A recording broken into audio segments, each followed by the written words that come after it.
কাউকে ধোঁকা দিয়ে মারা গেলে সরাসরি জাহান্নামে চলে যাবে, কোনো অবস্থাতেই কোনো আমল তাকে জান্নাতে নিতে পারবে না। সমাজের ভিতরে এমন মানুষ আছে যে মানুষদেরকে ধোঁকা দিতে দিতে তার অভ্যাসে পরিণত হয়ে গিয়েছে। সবসময় মানুষকে ধোঁকা দেয়, মানুষকে কষ্ট দেয়, মানুষকে ঠকায়।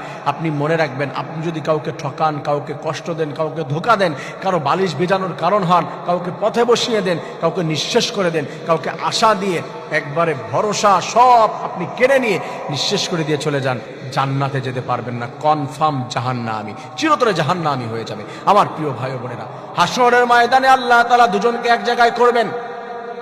ধোঁকাবাজ এই পাশে দাঁড়ানো, যাকে ধোঁকা দিয়েছে, কষ্ট দিয়েছে, সে দাঁড়াবে এই পাশে, বলবে আল্লাহ। আল্লাহ তাআলা বলবেন, দুজন এখন তোমরা মুআমিলা তোমাদের সেরে নাও।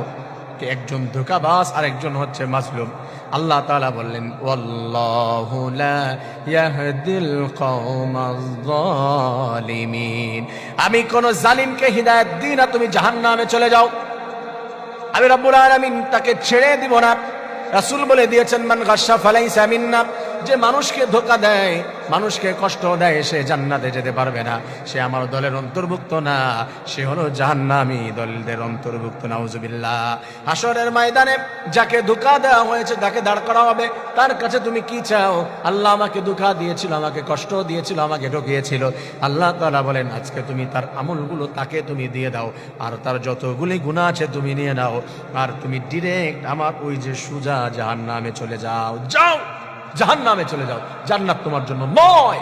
তুমি মানুষকে ধোঁকা দিয়েছো, কষ্ট দিয়েছো, নিঃশেষ করে দিয়েছো একটা মানুষকে, তিল তিল করে তোমার জন্য কান্না করতে করতে শেষ হয়ে গিয়েছে। তোমার জন্য জান্নাত নয়, তোমার জন্য জাহান্নাম। ধোঁকাবাজ কোনো অবস্থাতেই জান্নাতে প্রবেশ করতে পারবে না। কথাটি আমার নয়, কোরআন রিসার্চ করে বলেছি, সুন্নাহ গবেষণা করে আমি বলেছি। প্রিয় ভাই বোনেরা, ধোঁকা দেওয়া যাদের অভ্যাস, ধোঁকা দিয়েছেন, প্লিজ আপনি যান, তার কাছে যান, যাকে আপনি ধোঁকা দিয়েছেন তার কাছে ক্ষমা চান। ভাই আমাকে মাফ করে দে, ভাই আমাকে মাফ করে দেন। আমি যাব কোথায়? কারণ আল্লাহ বলছেন এখানে আমি ইন্টারফেয়ার করব না, আমি আল্লাহ এখানে কিচ্ছু বলবো না। যাকে কষ্ট দিয়েছো, যাকে ধোঁকা দিয়েছো, তার কাছে যাও, সে যদি মাফ করে দেয় দেন আমি তোমাকে মাফ করে দিব।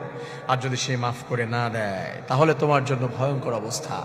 আর প্রিয় ভাই বোনেরা, কেউ যদি আপনাকে ধোঁকা দেয়, আপনার কাছে মাফ চাচ্ছে, আপনি যদি মাফ করে না দেন, আবার আল্লাহ তাআলা আপনাকে মাফ করবে না, মাফ করে দিতে হবে। যদি মাফ চেয়েছে, অনুতপ্ত হয়েছে, আল্লাহ তাআলার গুণ, তার নির্দেশনা যে মাফ করে দাও, ক্ষমা করে দাও, তাহলে তোমার হাজার হাজার অপরাধ আল্লাহ তাআলা ক্ষমা করে দিবে। সুবহানাল্লাহ। আল্লাহ রাব্বুল আলামিন আমাদের সবাইকে সঠিক আমল করে জান্নাত হাসিল করার তৌফিক দান করুন। আমিন।